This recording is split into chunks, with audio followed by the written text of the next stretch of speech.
ऐतुल्ला खमीमी साहब दी शहादत दे बारे।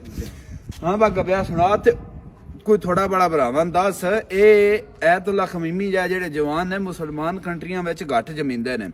अगे भी हुण तक अमेरिका दे सामने जेड़े ही जने सिर चुकिया मुसलमानां दा, जेड़ा भी तकड़ा हो के लड़िया वो शहादत दा जाम पीता ही पीता है।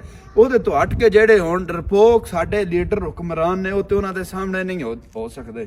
ਬਾਕੀ ਜਿਵੇਂ ਕਿ ਹੁਣ ਤੁਹਾਨੂੰ ਪਤਾ ਹੀ ਹੈ ਗਾਜ਼ਾ ਦੇ ਵਿੱਚ ਵੀ ਜਿੰਨਾ ਜ਼ੁਲਮ ਹੋਇਆ ਹੈ ਔਰ ਉਹਦੇ ਤੇ ਅਸੀਂ ਜਿੰਨੇ ਵੀ ਪਾਕਿਸਤਾਨੀ ਆ ਅਸੀਂ ਸਿਰਫ ਸੋਸ਼ਲ ਮੀਡੀਆ ਤੇ ਗੱਲਬਾਤ ਕਰ ਸਕਦੇ ਹਾਂ ਜਾਂ ਉਂਝ ਗੱਲਬਾਤ ਕਰ ਪ੍ਰੈਕਟੀਕਲੀ ਅਸੀਂ ਕੁਝ ਵੀ ਨਹੀਂ ਕੀਤਾ ਸੀਰੀਅਸ ਵਿੱਚ ਵੇਖਿਆ ਜਾਏ ਤੇ ਜੇ ਅਗਰ ਗੱਲ ਆ ਜਾਏ ਤਮੀਮੀ ਸਾਹਿਬ ਰੀ ਖਮੀਮੀ ਸਾਹਿਬ ਰੀ ਮਾਸ਼ਾਅੱਲਾ ਉਹਨਾਂ ਇੱਕ ਪ੍ਰੈਕਟੀਕਲੀ ਕਰਕੇ ਸਾਨੂੰ ਸਾਰਿਆਂ ਨੂੰ ਵਿਖਾਇਆ ਔਰ ਅਸੀਂ ਉਹਨਾਂ ਦੇ ਜਜ਼ਬੇ ਜਨੂਨ ਨੂੰ ਸਲਾਮ ਪੇਸ਼ ਕਰਨੇ ਆ ਔਰ ਇਹੋ ਜਿਹਾ ਸ਼ਹੀਦੀਆਂ ਦੇ ਦਰਜਾਤ ਅੱਗੇ ਹੀ ਬੁਲੰਦ ਹੁੰਦੇ ਨੇ। ਸੋ ਸਾਡੀਆਂ ਵੀ ਦੁਆਵਾਂ ਉਹਨਾਂ ਦੇ ਨਾਲ ਨੇ ਔਰ ਜਿਤਨੇ ਵੀ ਮੁਸਲਮਾਨ ਨੇ ਸਾਰੇ ਉਹਨਾਂ ਵਾਸਤੇ ਦੁਆ ਕਰੋ। ਔਰ ਇਹ ਵੀ ਦੁਆ ਕਰੋ ਕਿ ਅੱਲਾਹ ਪਾਕ ਸਾਨ ਮੁਸਲਮਾਨਾਂ ਨੇ ਇਹੋ ਜਿਹੇ ਤਕੜੇ ਲੀਡਰ ਔਰ ਇਹੋ ਜਿਹੇ ਤਕੜੇ ਸਾਡੇ ਵਜ਼ੀਰ ਆਜ਼ਮ ਔਰ ਇਹੋ ਜਿਹੇ ਤਕੜੇ ਸਾਡੇ ਆਰਮੀ ਦੇ ਜਾਂ ਜਿਹੜੀ ਵੀ ਸਾਡੀਆਂ ਤਨਜ਼ੀਮਾਂ ਜੋ ਕਿ ਅੱਗੇ ਖਲੋਂਦੀਆਂ ਨੇ ਦੂਜਿਆਂ ਮੁਲਕਾਂ ਸਿੱਧੀਆਂ ਹੁੰਦੀਆਂ ਨੇ ਉਹਦੇ ਵਿੱਚ ਐਂ ਦੇ ਤਕੜੇ ਜਵਾਨ ਸਾਡੇ ਵੀ ਹੋਣ।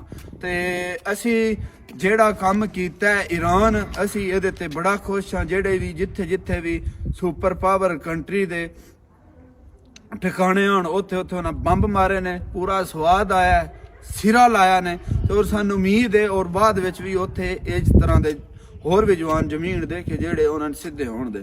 ਤੇ ਸਾਡੇ ਪਾਕਿਸਤਾਨੀਆਂ ਅੱਗੇ ਵੀ ਇਹ ਅਪੀਲ ਹੈ ਕਿ ਜਿਤਨੇ ਵੀ ਸਾਡੇ ਲੀਡਰ ਹੁਕਮਰਾਨ ਨੇ ਸਿਰਫ ਸੋਸ਼ਲ ਮੀਡੀਆ ਤੇ ਗੱਲਬਾਤ ਨਹੀਂ ਕੋਈ ਪ੍ਰੈਕਟੀਕਲੀ ਵੀ ਕਰਕੇ ਕੋਈ ਸਾਨੂੰ ਵਿਖਾਓ ਤਾਂ ਕਿ ਸਾਨੂੰ ਵੀ ਪਤਾ ਹੋਵੇ ਕਿ ਸਾਡੇ ਕੋਲ ਵੀ ਅੱਛਾ ਲੀਡਰ ਹੈ ਤੇ ਔਰ ਸਾਡੇ ਕੋਲ ਵੀ ਅੱਛੇ ਬੰਬ ਨੇ ਚਲਾਣੇ ਵਾਸਤੇ। ਜੇ ਮੇਰੇ ਖਿਆਲ ਨਾਲ ਅਸਾਂ ਚਲਾਇਆ ਕਦਾਈਓ ਅਸਾਂ ਜਿਹੜਾ ਆਟਮ ਬੰਬ ਹੈ ਕਿਸੇ ਸ਼ਾਦੀ ਤੇ ਚਲਾਣਾ ਇਹ ਕਦਾਈਓ ਮੇਰੇ ਖਿਆਲ ਨਾਲ ਸਾਡਾ ਉਂਝ ਹੀ ਉੱਠ ਜਾਣਾ ਤੱਕ ਜਾਂ ਅੰਦਰ ਹੀ ਉੱਠ ਜਾਣਾ ਕਦਾਈਆ ਸਾਡਾ ਮੁਲਕ ਆਪਣਾ ਆਪਣੇ ਹੱਥੋਂ ਹੀ ਤਬਾਹ ਹੋ ਗਿਆ। ਹੁਣ ਘੱਟੋ ਘਾਟਾ ਜਿਹੜੇ ਨਹੀਂ ਜਿਵੇਂ ਨੇਫਿਆਂ 'ਚ ਪਿਸਤੌਲ ਨਹੀਂ ਚੱਲ ਜਾਂਦੇ ਜਿਵੇਂ ਨੇਫਿਆਂ 'ਚ ਪਿਸਤੌਲ ਚੱਲਦੇ ਨੇ ਇੰਜ ਨਾ ਹੋਵੇ ਸਾਡਾ ਜਿਹੜਾ ਹੈ ਬੰਬੇ ਵੀ ਕਦਾਈਓ ਇੰਜ ਹੀ ਸੁਣੀਏ ਲੈ ਬਾ ਉੱਤੇ ਪਿਆ ਆਪੇ ਉੱਠ ਗਿਆ।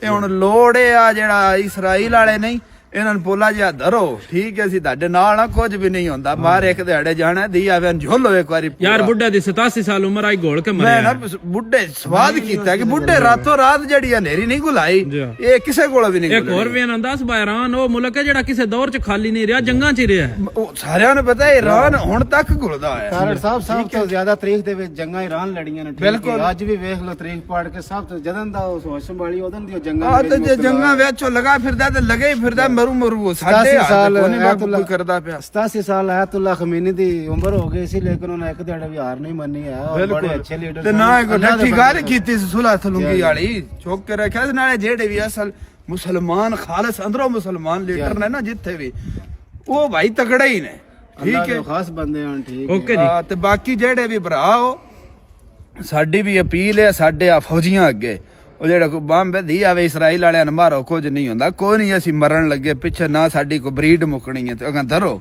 ਅੱਲਾ ਦਾ ਨਾਂ ਲੈ ਕੇ। ਬਾਕੀ ਲਵ ਯੂ।